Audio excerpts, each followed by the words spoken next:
And we are back with another episode of the Hockey Princess podcast. I am your host, the Hockey Princess. We have Crusty, old guy, over here. Guys, we are back. We were gone for a little bit. Hope you enjoyed our bonus episodes with Adam and Ginny, but we are back. Hockey starts this week. Guys, we made it through the long haul of the off season. We've got a lot of things that have happened the past couple of weeks. So we're going to kind of go through all of that and then look towards the Blackhawk future because training camp starts soon, guys. It's great. Cressy, you want to take it with our first bit of what happened since we've recorded last? I will take that. First off, I'm a little overdressed. I am in the hockey epicenter, which is Toronto. So our first bit of news, I would assume most of your listeners have heard. The passing of Johnny and Matthew Grudeau. A unbelievably sad thing. We won't get into the specifics. Feel free to Google or whatever else. But the gist of it, they were in Jersey for his sister's wedding, and there was an accident while him and his brother Matthew were riding their bikes, and they both perished. As I've tried to explain to some people, and I will then tell your listeners, because at times this would come up when I would talk hockey with people, and they would be like, well, why is he Johnny Hockey? There's enough things on YouTube now to show what he did before he got in the NHL. Number one is his freshman year.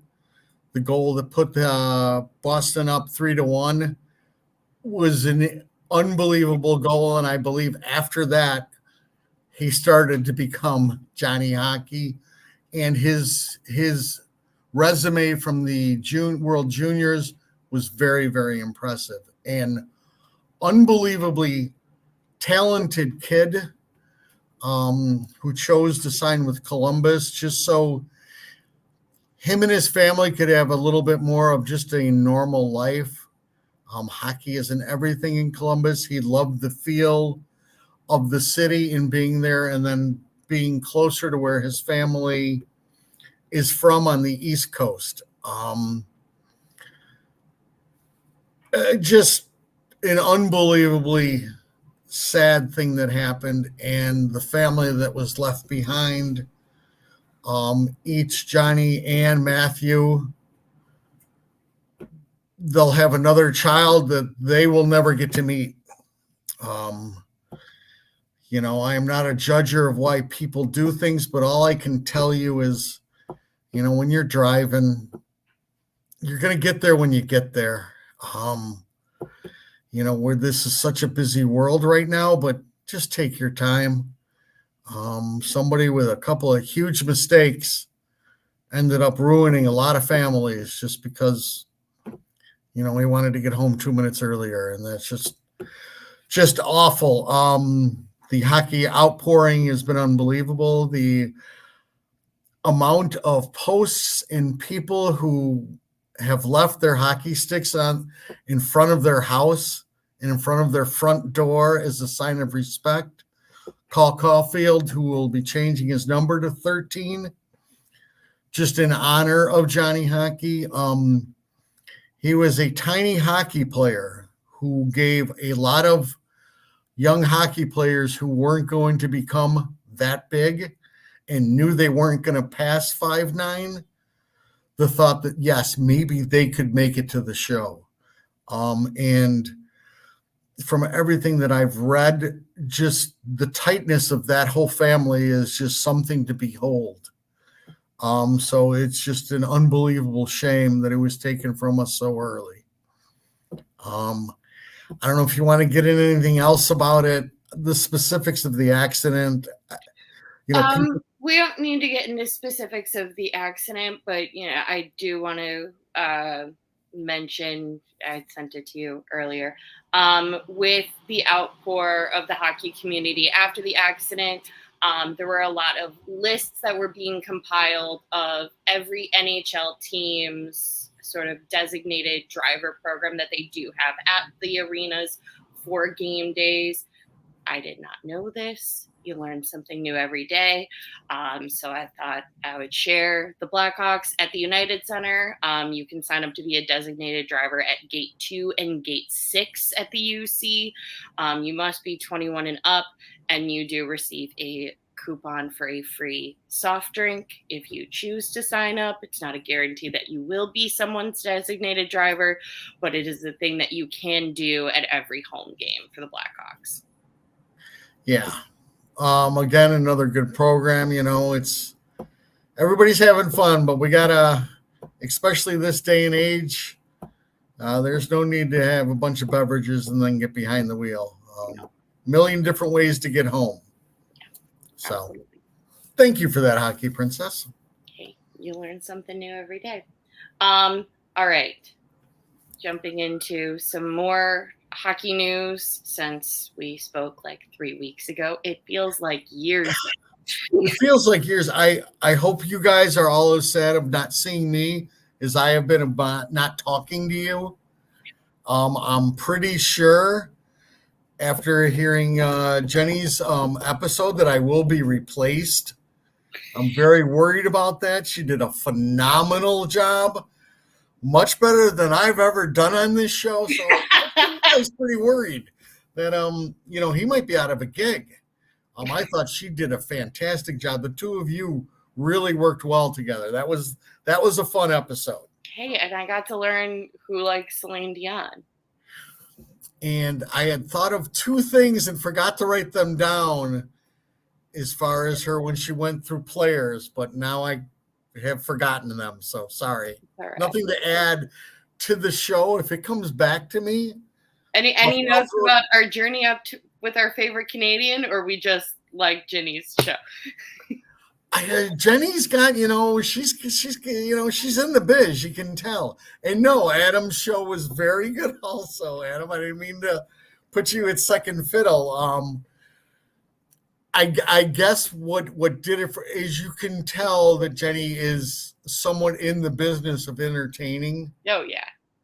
To where, unfortunately, when getting me, you're getting somebody who watches a lot of hockey and has a lot of hockey stuff. The entertainment part, I struggle at, except for, silly one-liner comebacks. Yeah. So. Well, all right. Let's get to derailment number 1. We still don't have the tally marker yet. Well, it'll come up soon. Hold on. I got to get my woman her iPad. Okay. And your what? And her plug-in headphones. The plug-in ones. Hold on. Sorry, I'm getting derailed. So many. Usually it's me derailing the show. Now it's my woman derailing the show, who's got to sit quietly in the hotel room. There she is, kind of in the tiny bit. And she would like a computer, too.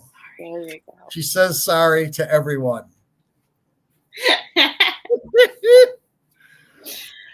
All right. Where were we? I forgot. We've got a lot of things. A lot of things that have happened. First of all, the PWHL teams finally have announced their names. So we've got the Boston Fleet, the Minnesota Frost, the Montreal Victoire. Trying to do my French accent for that one. The New York Sirens, the Ottawa Charge, Toronto Scepters. Still just 6 teams going into this season. It would be really nice if they would announce their schedule so I can plan my journey to Minnesota. But we figure that should hopefully, fingers crossed, come out soon. Because I'd like to know when I can go and see them, because just all of the hype from last year has made me very excited to eventually go see a PWHL game. Yeah, they're supposed to be very entertaining, and women's pro sports, especially the basketball and the hockey end, are growing by leaps and bounds. So that's all good. Yeah, which we love that. Diving back into the NHL, we have some signings that very much hurt my heart when they happened, partially because I wanted them to be Chicago Blackhawks. But guys, we speculated Askarov wanting out of Nashville. And San Jose said, hey, we'll take him. We need a goaltender. So Askarov has signed with the San Jose Sharks. There were some rumors and rumblings kind of afterwards of the reason why Askarov wanted out. Then it coming out later that Barry Trotz kind of alluded to due to his on-ice antics. He wanted Askarov off the books for Nashville as well. I really didn't see his antics being that bad. I mean, compared to some other goalies or even players, I just thought he was a fun guy on the ice. You got the one where he's bench pressing the net, but aside from that, I really didn't think enough antics that were consistent that seemed to be an issue, but I also didn't watch too much of Admirals hockey, only when they played Rockford. Yeah, I think there was a lot to that. I don't think Trotz liked the fact of somebody coming out and saying, I need to be on the big club. Yeah. So I think everything else from that point on was spin control.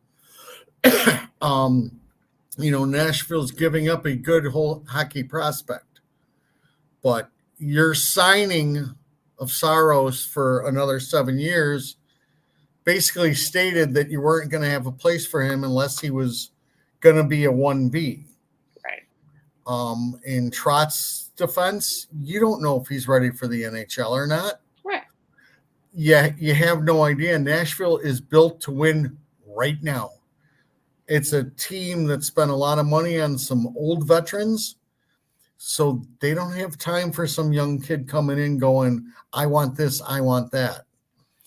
So as much as I thought they would get a little bit more for Askarov, they didn't, but I think Trotz wanted this mess completely clean before camp started. I think they would have gotten more if they dealt with a different team, which also the rumor and rumbling I heard is that Chicago could have been in the mix, but he didn't want to deal with Chicago. Right. In that situation, if you're Trotz, odds are good you don't deal with anybody in the Central. Yeah. You don't want, if the kid takes off, your fanboy seeing him that much.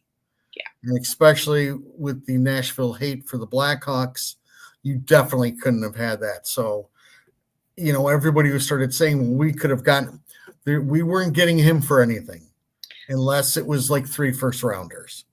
That bar that he would have set for us would have been unbelievably high. He'll have a spot in San Jose probably off the get-go. We'll see how that works out. It's going to be some rough sauce. He's going to have to go through some rough times, as we talked about the Sharks in a couple episodes ago. They've got some really promising forwards, but defensively they're not a very solid ball club. So no, but I do, and I mean that I would assume that this depends player to player, but struggling for that team, you're still up in the big ball club at the end of the day. Struggling for an NHL team versus, say, if Milwaukee were to struggle, I mean, it's a different pay grade. It's a different everything. Oh, it's a different everything. You're not riding buses. Yeah. You're in luxury travel, staying at luxury hotels, and now you're living in San Jose. All huge wins. We'll see if it works out. It is hard. It is really hard to see a goaltender and go, yeah, that's the guy, before they've made it for a couple of years. It's such a hard position, and it's such a hard position to maintain that, I mean, there's just nobody that comes to my mind that we think, oh my God, they're a definite lock. You've got Kosa in Detroit, and you're unsure on him, and he's had a nice career in the minors so far.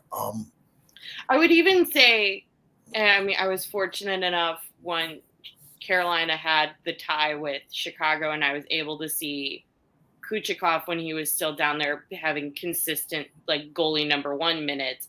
And I was definitely one that I was like, he could be a lock. And not to say that he's struggling making a jump to the NHL, but it's not as quick as I think a lot of people expected. So I think you can even play lights out in the AHL, and then there's still a huge, significant jump up to the big ball club. There definitely is. You're expected to do a lot more in the NHL level. You're expected to handle the puck a lot more and everything else. And that's just getting here as a backup. Once you become a 1A, that whole thing changes, because now before every game, there is a nice tablet with a package of all of your weaknesses that every forward is going through. And if you're shy at mid blocker, they know that. That's where they're aiming. If you open up too high on a forehand backhand, they know that. Everything just becomes more and more. And as we all know, all of these guys can hit corners. So, and no matter how good you are, you can't stop anything top corner. So, true. We'll see what he does. I could really care less. I hope for the kid that he does well, and also just because I'd like to see all the younger kids going to San Jose not suffer a ton, just like I wish our young kids to not suffer a ton. Yep, it's just not that easy. No, but we can wish it. We can dream it. We're not going to go around, hoping that Askarov is 0-82 in San Jose. We're wishing good. Next bid that also hurt my heart just a little bit, because I wanted him to be a Chicago Blackhawk and I was okay with the trade that could have happened. Rutger McGroarty is your newest Pittsburgh. This one I definitely think Chicago could have taken, especially with seeing what the trade was with Rutger McGroarty for Brandon Yeager, a pick for a pick. It would have been probably 2 picks for 1 or 2 players for 1, in my opinion, going with Chicago and Winnipeg. I would have been fine with it.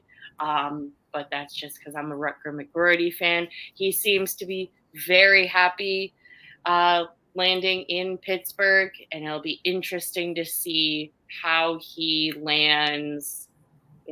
Yes, I do think that he'll be on the starting roster for Pittsburgh, I would assume, just because I don't see them making that switch and then sending him to Scranton. But I think it'll be interesting. Be interesting to see. Still a little bitter about it, but I hope he does well. Yeah, no, I think you're definitely right on with he should be playing. That was the reason for the trade. Well, and I think Pittsburgh needs, yes, of course, they have Sid the Kid, they have Malkin, they have all of these veteran guys that have been the face of their team, gosh, probably since before I got into watching hockey, but Pittsburgh needs a younger guy. Maybe that's not even playing a ton of minutes, but Kyle needs to have a younger guy on Pittsburgh to look, to be like, fans, look, there is something in the future. We are not completely dead the minute 87 retires, or the running joke of him signing with the Colorado Avalanche. There is something after. Yeah, there's something to that. There's probably more to the fact they're looking by any means necessary to get into the playoffs. When you completely examine the trade was a centerman for a winger. So in my eyes, automatically, that's a win for Winnipeg. Yeager is a center. He will be an NHL center. McGroarty will be a winger. And as we all know, centermen are just hard to come by. Yeah. I believe at the end of the day, that trade will be measured as a win for Winnipeg. But Pittsburgh needs to win now. He's going to have a little pressure because he's expected to come in and make this lineup and make a difference. Yeah, they've got Sid and everybody else, but they haven't made the playoffs in 2 years. That cat wants a piece of you. Yeah. And they need to make it now to see if Sid signs. There's a lot of talk about that. He's not willing to sign. He wants to see how everything goes. And then he's going to make a decision. There's talk also maybe a trade at the deadline if they're not in the playoffs, and then he comes back, which is possible. It's a way to load up the team more. But Kyle Dubas's job right now is not to build a team. It is to get everybody ready. So McGroarty's there. Yeah, he'll be a young face that they can show, but he's going to be expected to deliver somewhat. Yeah. Again, if you're on Sid's wing, if you're paying attention, you're going to do some damage. He's just that good. But as we've talked about, that's a weird team to look for. Of course, McGroarty also comes in with a little bit of the attitude. I don't want to play for this team. I want to play for that team. I mean, he's got plenty of attitude on the ice. We saw him at World Juniors. He does, but that translates a little rougher into the NHL. And I just worry about people who overvalue and think they're deserving of something. Ashcroft the same way. I need to start McGroarty the same way. His was a little bit more different because, yeah, he could have maybe made Winnipeg and they wanted him to go back. So, well, to my understanding, it was, we'll sign you, but we won't guarantee that you will play. Right. And so I understand him being like, if I'm going to make the jump and, not like at school, I can play.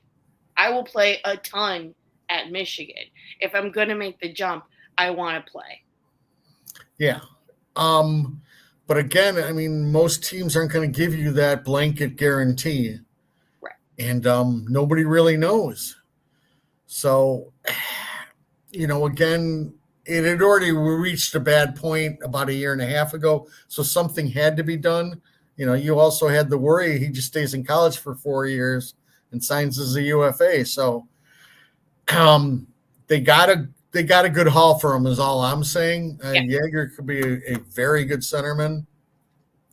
And again, with that amount of veterans on the Pens, he could make a difference this year. So I hope he does.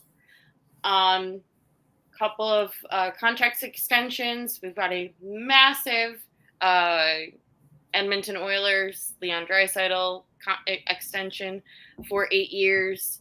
Draisaitl then spoke with the media saying like, I only want to be an Edmonton Oiler. As much as we kind of joked about them going elsewhere, I really didn't see Draisaitl going anywhere unless Stan Bowman really decided to implode everything. I don't see David going anywhere. The core guys in Edmonton, I don't see them going anywhere really until things take a really big turn for the worst with that roster. But yeah, massive extension. Good for him. Get that payday. As we say, every time there's a contract extension, I'm a big fan of guys getting as much money as they can. And yeah, good for Draisaitl. Yeah. A lot was made about Stan that, he gave him what he wanted but you're going to give him what he wanted. What are you going to do? We'll do the Steven Stamkos thing to Leon Draisaitl? Well, it's not even that. I mean, Draisaitl is 29, so he's a lot younger than Steven Stamkos. Right. You couldn't really trade him. He had a 10-team list that he could be traded to, and he could have easily put on that 10-team list teams that couldn't come close to what his salary is that this year fitting him. Right. So making him basically untradeable. He got market value as far as people who think, well, why don't they sign for like $4 million less, to keep the team in a better position? If they couldn't do that in 2010, they're not going to do it now. Right. Number one, there's a lot of pressure on these top players to make sure that the value for each position continues to rise. That's their job. So you get a lot of resentment from other people in the game saying, you took 4 million less. Now when I'm up next year, everybody's expecting me to take 4 million less. Do you know what you've done to me? There is that in the game. He's a bar setter. Trust me, the rest of the players out there don't want him setting a bar 4 million below market value. Yeah. They don't.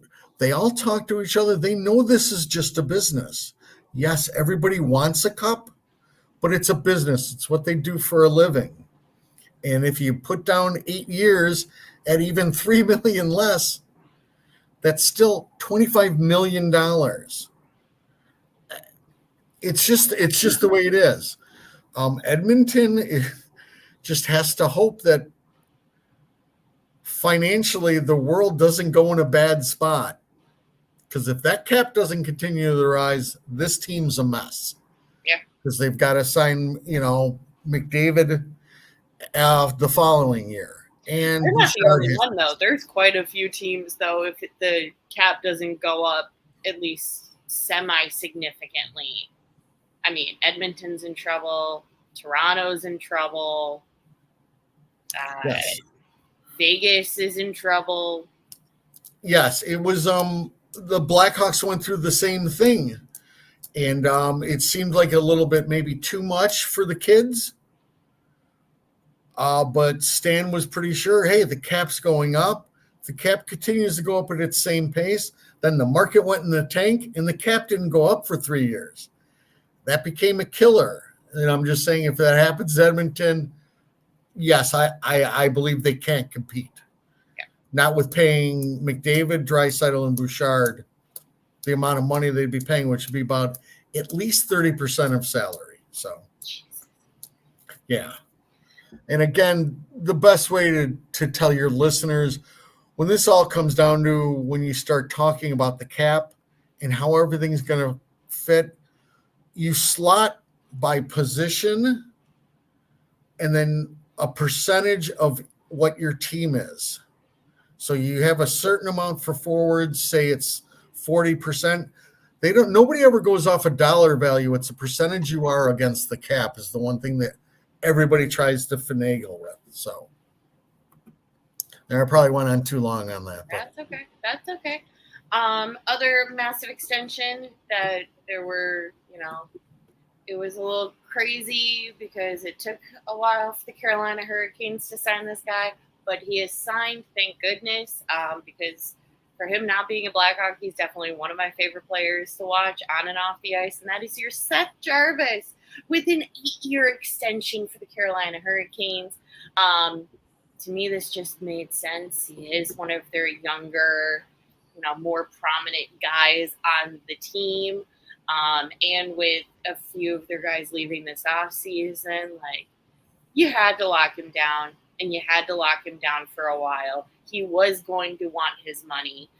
He showed how much he appreciated his money by wearing a shirt with him and a bag of money into his media interview thing after the signing, which is just one of the 500 reasons why I like Seth Jarvis, because he's so funny. But yeah, it made sense for Carolina. I figured with all of the money thing, it was going to take a little bit. Didn't think it would take this long, but he signed before training camp, and that's what matters. Yeah, I know. Jarvis was the one they had circled. Who's the other forward that they just re-signed for a couple of years? Help me out here, Hockey Princess. Don't give me dead air. We were in talks of we were going to get him. Necas? Yes, Necas. As far as Carolina was concerned, they had Jarvis way above Necas. Jarvis was the guy that they knew they were going to be building around, not so much Necas. Jarvis does it all. He's a phenomenal player.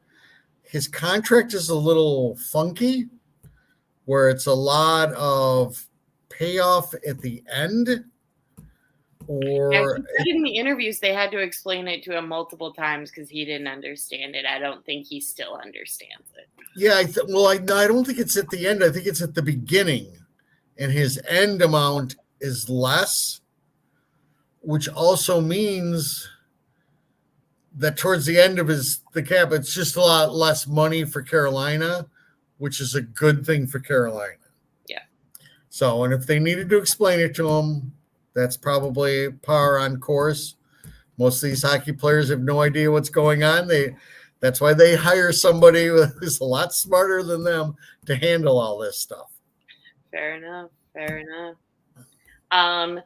Our last extension is we've got Larson from the Seattle Kraken with a 4-year, $5.25 million extension. I didn't follow this one as much as I followed like waiting for Jarvis and still waiting for the Dead Wing contracts to be signed before the start of the season. But from everything I've read, this was kind of a made sense for him and for Seattle. And so good on him for getting a bit of longevity with his contract. Yeah, he's your classic plays in your top four, stay-at-home defenseman, blocks a lot of shots, and he's as big as a house.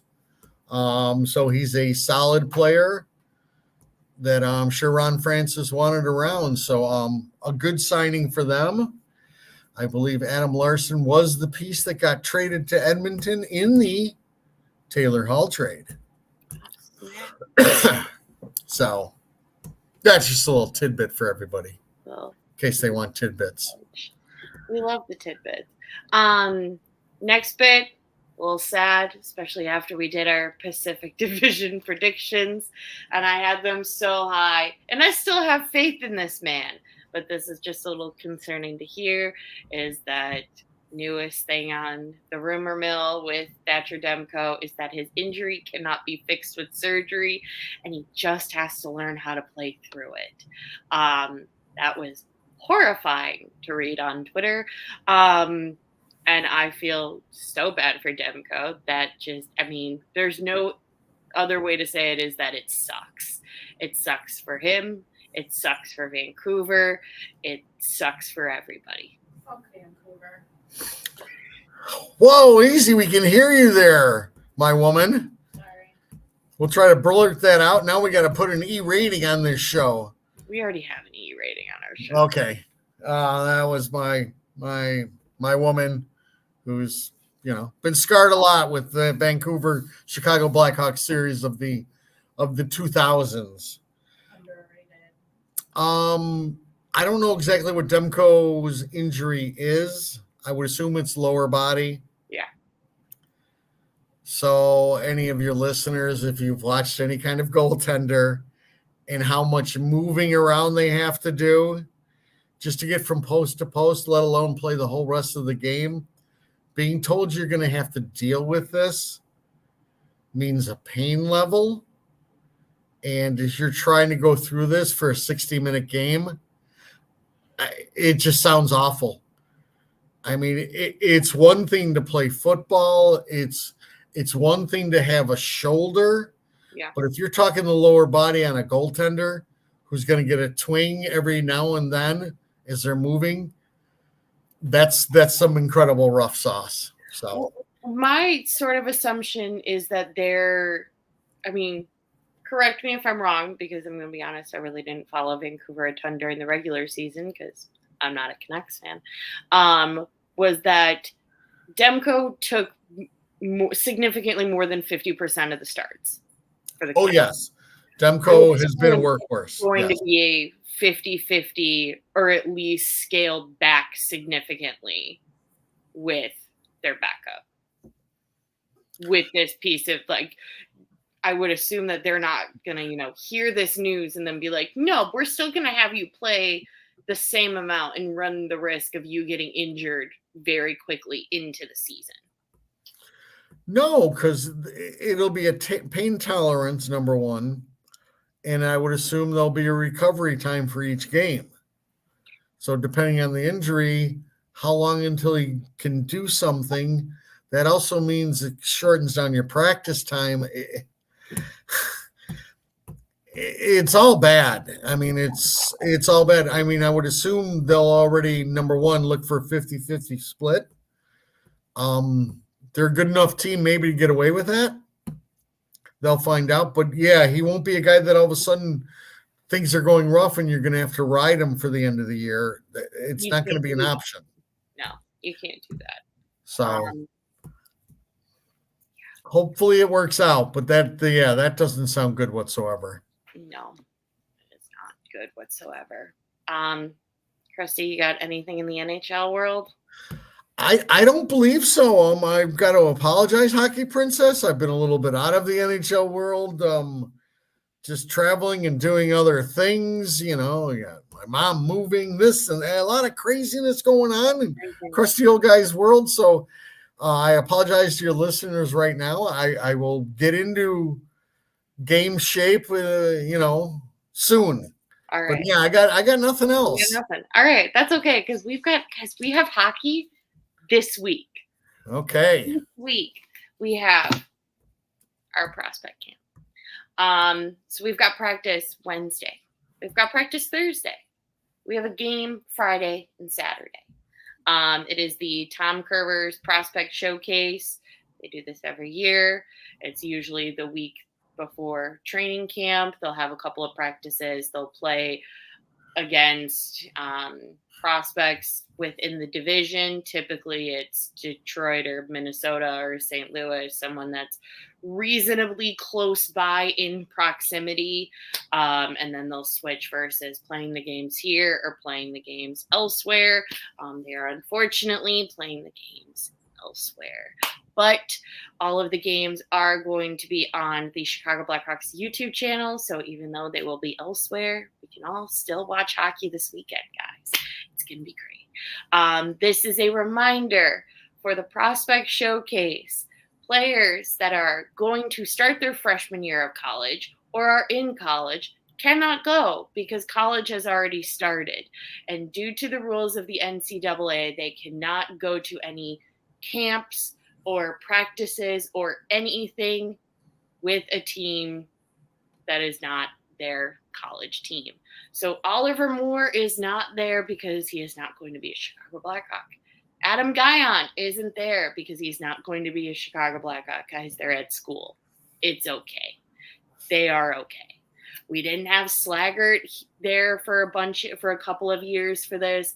NASCAR was not present last year. They're just in college. It's okay.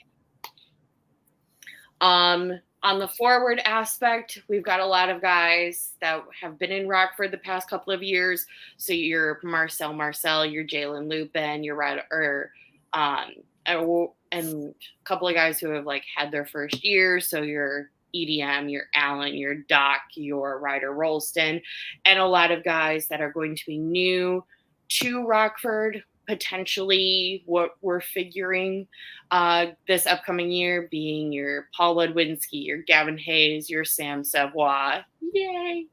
The only forward from this previous draft class going to the Prospect Showcase is going to be your AJ Spalacy. Very excited to see him play this weekend. And then the only two that are on the list that I am figuring that go back to the respective junior teams. Who knows? We've had bigger surprises come out of prospect camp and training camp. But I'm figuring Misiak and Alex Ferrand go back to their respective teams, the Erie Otters and the Sudbury Wolves. Not that it really has anything to do with them. I think there's just a lot of guys that are coming this year. There's not necessarily space for them, and they will play significantly more with their junior team. And then my figuring is they're the next group in terms of once their junior team gets knocked out of the playoffs at the end of the season, they'll then make the jump to Rockford. But we never know. Defensemen, we've got a couple of new guests. This is normal. This is typical with Prospect Showcase or training camp. Guys that are on PTOs, ATOs. So we've got Brenton Kennedy and Mathurin that were not drafted by Chicago, but are going to be making appearances for the prospect showcase. They are all defensemen. And you've got Artie the Sparty, or Artie the Party, as Crusty likes. Yeah, we don't call him Sparty. We're trying to forget that he was a Sparty. And Ty Henry are going to be new additions for the prospect showcase. You figure Artie probably goes to Rockford this year, and Ty Henry will be going back to the Erie Otters. For goaltending, we've got Drew Comesso and Ben Gaudreau. Just as a reminder, Ben Gaudreau was signed earlier this summer, and with that signing was pretty much an assurance that Jackson Stauber was not going to be given a qualifying offer when July 1 happened. And that is what happened. He is now with the Utah Hockey Club and their roster. So you figure he sort of fits somewhere in the Rockford to Indy kind of order of goaltending. But like I said before, guys, you're not seeing Adam Guyon because he's starting his freshman year at University of Minnesota Duluth. So it's Comesso and Gaudreau for prospect camp. Yeah, the game should be pretty entertaining. Basically, as Hockey Princess said, the last 3 years, the Curvers showcase it's St. Louis, Minnesota, and us. This is usually what teams do. After this year, the Hawks will decide if they want to continue with them, or you latch on to other groups to have like a showcase with. It used to be way up north, and that was Toronto. There was like 4 or 5 teams. It's a good way for everybody to kind of start to get the feel. For us fans, it's a really good way to see the young kids, especially, since the July camp doesn't happen anymore on ice. Some players I'm surprised that are going to it. Who are you surprised? I don't think there's a need for Landon Slager to be. You know what most of these players are. They're Rockford players, but I think they're loading up. I think this is part of your propaganda machine to show that everything's going to be okay later on. I don't know what St. Louis or Minnesota's lineup is, but it'll be some good hockey. Our forward group is extremely solid, so it should be very fun to watch.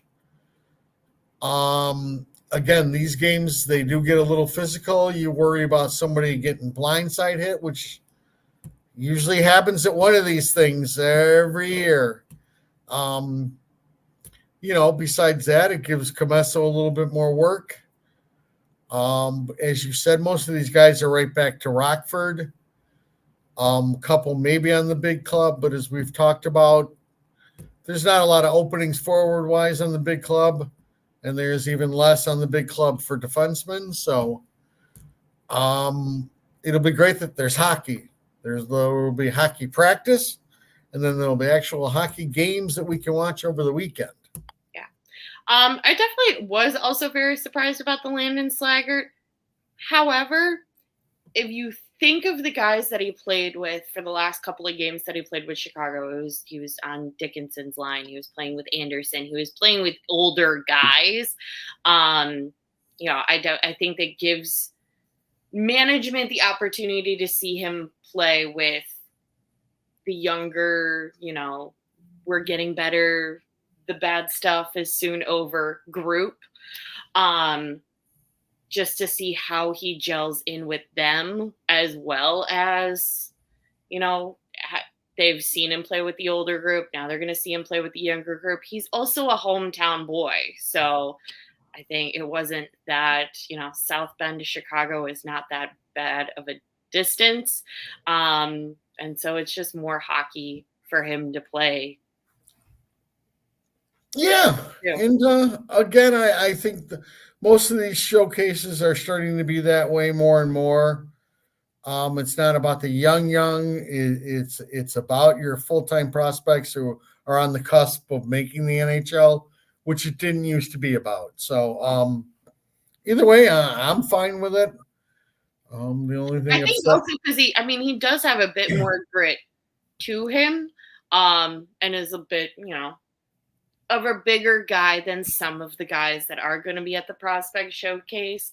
And so, if somebody does get blindsided, there is somebody that's, a little bit bigger than 5'8".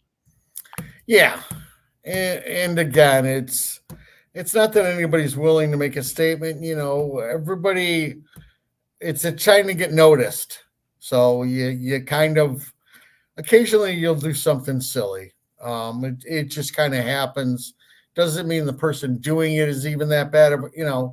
You're just trying to get noticed by people. So again, as I said, it should be some good hockey. Yeah, some very good hockey. Also just be great to watch hockey, even if it isn't good. It's still hockey. Other thing that I really like about the showcase is, as Crusty said, you get to see a lot of the younger guys, but you also get to see a lot of the younger guys for the other teams, which I always find exciting to watch, especially with the amount that Chicago does play St. Louis and Minnesota on the NHL scope. You get to see the younger kids that are coming up with that club that you are going to be seeing a ton of in 1 year, 2 years, 3 years, depending on where they are. Yeah, it's a good way to see how you match up against a couple other teams. Barring their kids aren't going to in the college route. Yeah, but yeah, it's a good way to understand where things are going to be in division wise in a couple of years. Yeah, and then just as a kind of explanation, a rundown of like I said, we've got a couple of practices. We got prospect showcase over the weekend.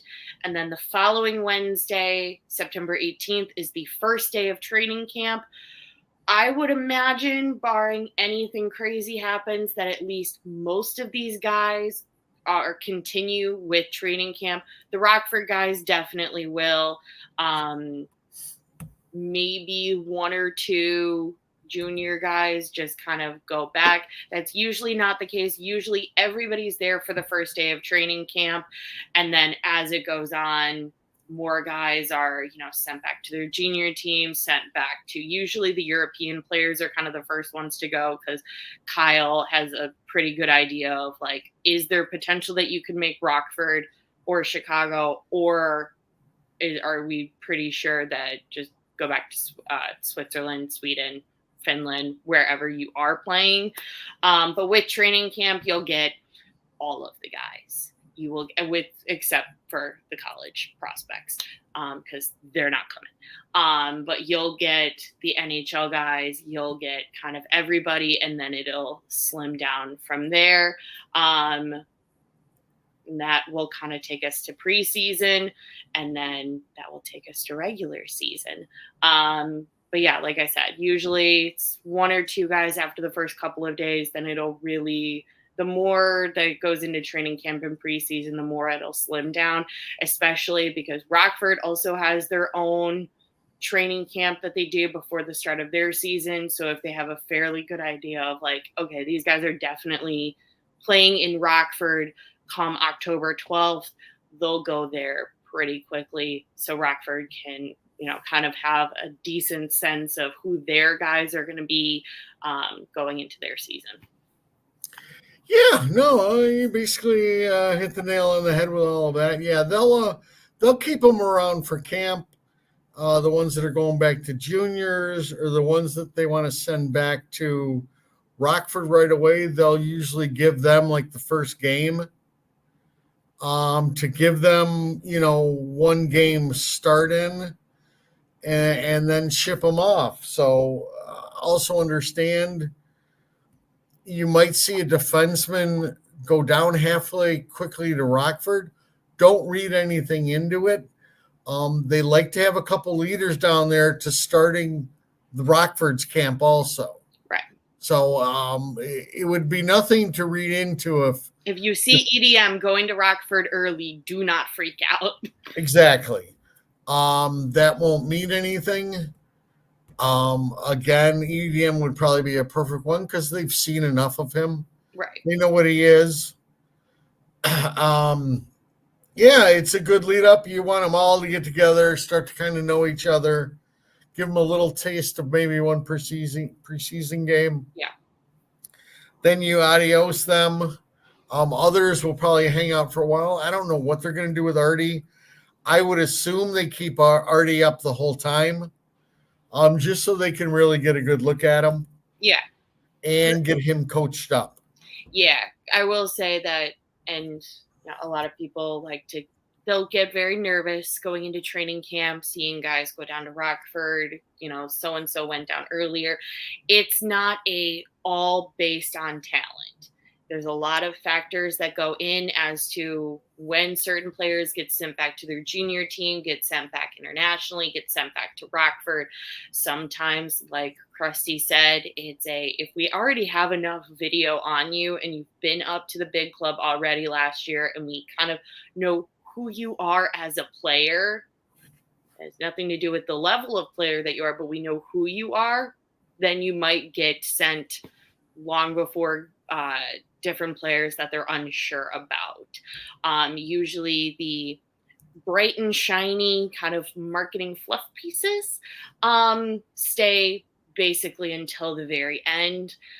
So if, NASCAR, for example, if NASCAR does end up going to Rockford, I do think he's one of the last ones to go. Same with Artie, just so they can kind of keep him, like Crusty said, get him coached, keep him up there until the very last minute.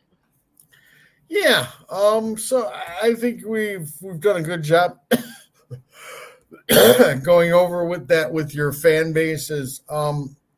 It's not like football where the first cuts are the first ones talent wise. This is different. There's only one spot available for a defenseman that's unknown, and you maybe only have one spot for a forward that's unknown. The rest of those spots, we already know who's going to be there.